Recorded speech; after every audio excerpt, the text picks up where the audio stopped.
औज़ुबिल्लाहिमिनश्शैतानिर्रजीम, बिस्मिल्लाहिर्रहमानिर्रहीम। अस्सलाम वालेकुम दोस्तों। तो आज का ब्लॉग बहुत ही इंफॉर्मेटिव और इंटरेस्टिंग होने वाला है। आज के ब्लॉग में आप लोगों को बताऊंगा कि दुनिया में मुख्तलिफ हुकूमती निज़ाम जो कायम है और इन तमाम हुकूमती तरीकों के बारे में मैं आपको आगाही दूंगा कि कितने तरह के ये तरीके हैं जिसके तहत मुल्कों में हुकूमतें राइज हैं और उनकी क्या खूबियाँ हैं, क्या खामियाँ हैं। तो आज के ब्लॉग में मैं आप लोगों से ये सब चीज़ें डिस्कस करने वाला हूँ। खास तौर पर पाकिस्तान में जो हुकूमती निज़ाम कायम है जिसके तहत हुकूमत की जाती है उसके बारे में भी हम जानने की कोशिश करेंगे। आज के ब्लॉग शुरू करने से पहले मैं चाहूंगा कि अगर अभी तक आप लोगों ने मेरे चैनल को सब्सक्राइब नहीं किया तो मेरे चैनल को काइंडली सब्सक्राइब कर लें ताकि मेरी अगली वीडियोस आप तक टाइमली पहुंच सके। तो चलिए दोस्तों, आज के ब्लॉग शुरू करते हैं। और आज के ब्लॉग में सबसे पहले मैं आपको जिस हुकूमती निज़ाम के बारे में बताने वाला हूँ वो हुकूमती निज़ाम है जमहूरियत का। जमहूरियत एक बड़ा मशहूर हुकूमती निज़ाम है जिसके तहत दुनिया के ममालिक में हुकूमत की जाती है। जमहूरियत वो निज़ाम है जिसके अंदर अवाम अपने मुंतखब नुमाइंदे को चुनती है। अवाम उस हुकूमती नुमाइंदे को पावर देते हैं कि वो उनके मुतालिक फैसले लेता है। दोस्तों, डेमोक्रेसी एक मशहूर निज़ाम हुकूमत है जो दुनिया के मुख्तलिफ ममालिक में कायम है, जिसके तहत हुकूमत की जाती है। अवाम के लिए वो पॉलिसियां बनाते हैं और इस तरह निज़ाम हुकूमत को चलाया जाता है। तो दोस्तों, जमहूरियत जो निज़ाम हुकूमत है इसकी भी दो किस्में हैं। पहली है डायरेक्ट डेमोक्रेसी और दूसरी है रिप्रेजेंटेटिव डेमोक्रेसी।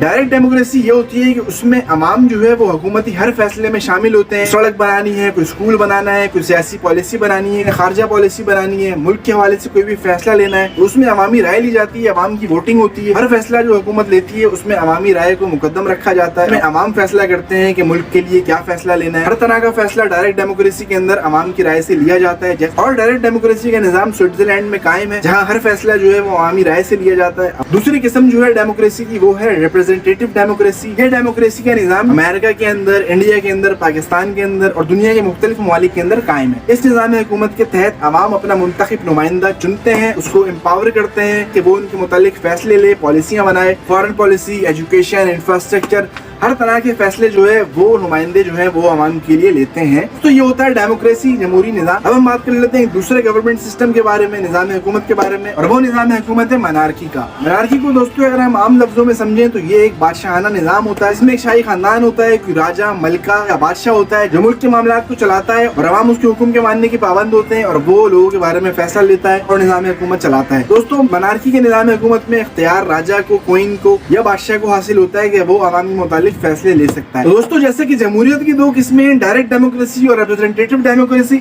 इसी तरह मनार्की की भी दो किस्में हैं। पहली किस्म है एब्सोल्यूट मनार्की और दूसरी है कॉन्स्टिट्यूशनल मनार्की। एब्सोल्यूट मनार्की में तमाम तर इख्तियारात शाही खानदान को होते हैं जो आम के बारे में फैसला लेता है, पॉलिसियां बनाता है, मामलात चलाता है और उस शाही खानदान के तहत यानी कि जो बादशाह होता है उस मुल्क का, उसके पास कंप्लीट अथॉरिटी होती है मुल्क की मामलात के बारे में फैसले लेने की, आवाम के बारे में फैसला लेने की। मुल्क के तमाम तर इख्तियारात का फैसला कंप्लीट अथॉरिटी उस बादशाह के पास होती है। जैसे कि एब्सोल्यूट मनार्की की मिसाल हमें सऊदी अरब में देखने को मिलती है कि तमाम तर फैसले जो है उसका इख्तियार शाही खानदान के पास है और मुल्क के बारे में डिसीजन मेकिंग की जो अथॉरिटी है, मुल्क के बारे में फैसला साजी करने का जो इख्तियार है वो बादशाह के पास है। यानी कि तमाम हुकूमती ओहदे शाही खानदान के पास हैं जो सऊदी अरब को रूल कर रहे हैं और हतमी फैसले का इख्तियार मुल्क के बादशाह के पास है जो सऊदी अरब के बादशाह हैं। मनार्की की दूसरी किस्म है कॉन्स्टिट्यूशनल मनार्की। कॉन्स्टिट्यूशनल मनार्की के अंदर भी एक शाही खानदान होता है जो मुल्क के बारे में फैसला लेता है लेकिन उसकी पावर जो है वो लिमिटेड होती है। जैसे कि यूनाइटेड किंगडम, यूके के अंदर और जापान के अंदर उनका एक आईनी निज़ाम, हुकूमती निज़ाम भी कायम है जो मुल्क के बारे में फैसला लेता है। शाही खानदान की पावर्स भी लिमिटेड होती हैं, उसको फैसला करने का इख्तियार भी महदूद होता है। कॉन्स्टिट्यूशनल मनार्की के अंदर आइन के तहत मुल्क के ऊपर हुकूमत की जाती है, शाही खानदान भी उस आइन का पाबंद होता है। कॉन्स्टिट्यूशनल मनार्की का निज़ाम जो है वो यूके के अंदर कायम है, जापान के अंदर भी कायम है और जापान की हुकूमत भी वहाँ पर आइन के मुताबिक काम करती है और शाही खानदान भी उसके फैसलों को आइन के मुताबिक मानने का पाबंद होता है और इससे इख्तियारात महदूद होते हैं। दोस्तों, ये दो मशहूर निज़ाम हुकूमत है जिसके तहत मुल्कों में हुकूमत की जा रही है। एक है डेमोक्रेसी, दूसरी है मनार्की। अब मैं आपको बताता हूँ एक तीसरे निज़ाम हुकूमत के बारे में और वो है अथॉरिटेरियनिज्म। अथॉरिटेरियनिज्म का जो निज़ाम है वो हमें जनूबी कोरिया के अंदर देखने को नजर आता है, नॉर्थ कोरिया के अंदर, जहाँ पर एक सेंट्रल लीडर होता है, एक सेंट्रल पार्टी होती है जो पूरे मुल्क पर रूल करती है, मुल्क पर हुकूमत करती है। अवाम का फ्रीडम जो है वो लिमिटेड होता है और वो अवाम के तमाम तर फैसलों को डिसाइड करती है कि अवाम को किन चीज़ों का इख्तियार होगा, किन चीज़ों का इख्तियार नहीं होगा। हर तरह के अवाम के मामलात में उस हुकूमत की मदाखलत होती है। वहाँ के शहरियों के ऊपर उनके हर फैसले को तस्लीम करना जरूरी है और अगर आप उनके फैसले को नहीं मानते और उनके फैसलों से बगावत करते हैं तो आपको उसकी सजा दी जाती है। तो जनूबी कोरिया का निज़ाम जो है वो अथॉरिटेरियनिज्म का निज़ाम है। तमाम तरह हुकूमती, सियासी, अवामी हर तरह के फैसले जो है वो सेंट्रल लीडर वो लेता है और आवाम उन फैसलों को मानने की पाबंद है। अथॉरिटेरियनिज्म का जो निज़ाम है ये एक सख्त हुकूमती निज़ाम है जिसके तहत आवाम जो है उस सेंट्रल पार्टी, उस सेंट्रल लीडर के फैसलों को मानने की पाबंद होती है। आवाम की कोई राय नहीं होती, आवाम की राय को मुकद्दम नहीं समझा जाता, आवाम की राय को अहमियत नहीं दी जाती। इस तरह ये अथॉरिटेरियनिज्म का निज़ाम चलाया जाता है। अब मैं आपको दोस्तों एक और निज़ाम हुकूमत के बारे में बताता हूँ और वो निज़ाम है सोशलिज्म का। सोशलिज्म के निज़ाम के तहत मुल्क की तमाम तर इकोनॉमिक रिसोर्सेज जैसे कि सोना, चांदी, हर तरह के मादनी ज़खायर शामिल है, उस पर हुकूमती कंट्रोल होता है, उस पर स्टेट का कंट्रोल होता है और उन मादनी ज़खायर से मुल्क को जो आमदनी होती है उसको इक्वली आवाम के अंदर डिस्ट्रीब्यूट किया जाता है, आवाम के अंदर उसको तकसीम कर दिया जाता है। सोशलिज्म का निज़ाम जिन मुल्कों के अंदर कायम है उनमें सरफहरिस्त क्यूबा और वेनेजुएला शामिल है। दोस्तों आखिर में मैं आपको एक जबरदस्त हुकूमती निज़ाम के बारे में बताने लगा हूँ और वो हुकूमती निज़ाम है इस्लामी हुकूमत का। इस्लामी हुकूमत के तहत जो हुकूमत की जाती है उसके अंदर तमाम तर फैसले इस्लामी कवानीन के मुताबिक लिए जाते हैं, कुरान और सुन्नत के कवानीन के मुताबिक। इस्लामी हुकूमत के अंदर भी मुख्तलिफ निज़ाम है। एक निज़ाम है शूरा का निज़ाम का। शूरा का मतलब होता है कंसल्टेशन, यानी कि मुशावरत करना, मशवरा करना। इसके अंदर जो मुस्लिम लीडर होता है वो कम्युनिटी के ओपिनियंस और एडवाइजर्स की सजेशंस को मद्देनजर रखते हुए आवाम के लिए फैसला करता है। इस्लामी निज़ाम हुकूमत की बात हो रही है तो एक निज़ाम तो शूरा का निज़ाम है और दूसरा एक बहुत ही मशहूर इस्लामी निज़ाम था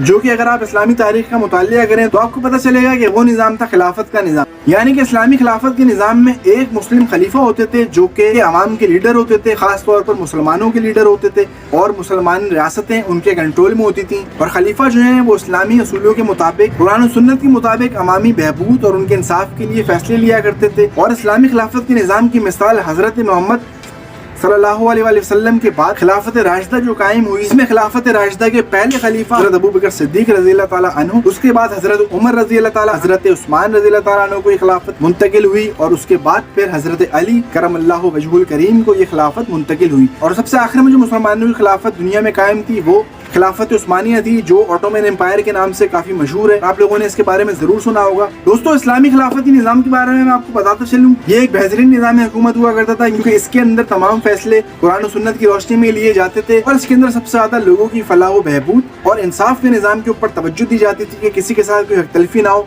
सबके हकूक़ का ख्याल रखा जाता था। इसलिए आज तक इसको एक बेहतरीन जबरदस्त कामयाब निज़ाम हुकूमत पर तस्वुर किया जाता है। तो दोस्तों आज के ब्लॉग में मैंने आपसे कुछ गवर्नमेंटल सिस्टम डिस्कस किए, आपको कुछ गवर्नमेंटल सिस्टम्स के बारे में बताया जो दुनिया के मुख्तलिफ ममालिक के अंदर राइज हैं और जो पहले राइज थे, जैसे कि इस्लामी खिलाफत जो कि पहले राइज थी मुसलमानों के अंदर, उसके बारे में मैंने आपको बताया। अब मैं आपको बताता हूँ कि पाकिस्तान के अंदर कौन सा निज़ाम हुकूमत कायम है। पाकिस्तान के अंदर फेडरल रिपब्लिक डेमोक्रेसी है। इस निज़ाम के तहत एक पार्लियामेंट्री सिस्टम होता है और एक फेडरल स्ट्रक्चर होता है। पार्लियामेंट्री सिस्टम जो होता है, पार्लियामेंट्री निज़ाम, उसके तहत वजीर आजम को जो है नेशनल असम्बली जो होती है, कौमी असम्बली जिसको हम कहते हैं, वो वजीर आजम का इंतखाब करती है और वजीर आजम को मुंतखब करती है और सबसे ताकतवर हुकूमती ओहदा जो वजीर आजम का है उसको नेशनल असम्बली के जरिए इलेक्ट किया जाता है और उसके तहत फिर वो काम करते हैं। दूसरा फिर एक वफाकी स्ट्रक्चर होता है, उसमें तमाम सूबे जो है उनको एम्पावर किया जाता है, उनकी अपनी अपनी गवर्नमेंट्स हैं, ये अवामी पॉलिसियाँ बनाती हैं और अपने अपने तौर पर सूबों को चलाती हैं। पाकिस्तान के अंदर जो फेडरल रिपब्लिक डेमोक्रेसी का निज़ाम कायम है उसके हवाले से क्या बेहतरीन की जा सकती है, तो आइए उसके ऊपर बात करते हैं। पाकिस्तानी हुकूमती निज़ाम को बेहतर बनाने के लिए हमें जिस चीज पर तवज्जो देनी होगी वो है अकाउंटेबिलिटी और ट्रांसपेरेंसी, यानी कि हुकूमत को ज्यादा से ज्यादा ट्रांसपेरेंट और अकाउंटेबल होना चाहिए अवाम के लिए। हर हुकूमती इदारे को ट्रांसपेरेंटली काम करना चाहिए और अवाम के सामने उनको अकाउंटेबल होना चाहिए ताकि करप्शन का अंसर कम से कम हो और मुल्क की गवर्नेंस जो है वो बेहतर हो सके। और पाकिस्तानी हुकूमती निज़ाम को बेहतर करने के लिए हमें डिसेंट्रलाइजेशन और रिफॉर्म्स भी करनी पड़ेंगी। डिसेंट्रलाइजेशन से मुराद ये है कि सूबों को ज्यादा एम्पावर किया जाए, उन्हें ज्यादा अथॉरिटी पावर दी जाए। लोकल गवर्नमेंट्स जो है उनको भी ज्यादा बाख्तियार और ज्यादा मजबूत होना चाहिए ताकि आवाम के गली मोहल्लों के जो मसले हैं वो हल हो सके। आवाम के मसाइल को तरजीहात की बुनियाद पर हल किया जा सके और ऐसा सिर्फ तभी मुमकिन है जब डिसेंट्रलाइजेशन हो और सूबे ज्यादा खुद मुख्तार हो, मकामी हुकूमतें जो है वो ज्यादा एम्पावर हो, ज्यादा मजबूत हो, तो इस तरह अवामी मसाइल में बड़ी हद तक कमी हो सकती है। और सबसे आखिर में मैं जो बात करना चाहूंगा वो है रिफॉर्म्स। हमें अपने हर इदारे में जो रिफॉर्म्स करने पड़ेंगे, हमें अपने जुडिशरी में, सिक्योरिटी इदारों में, पुलिस में,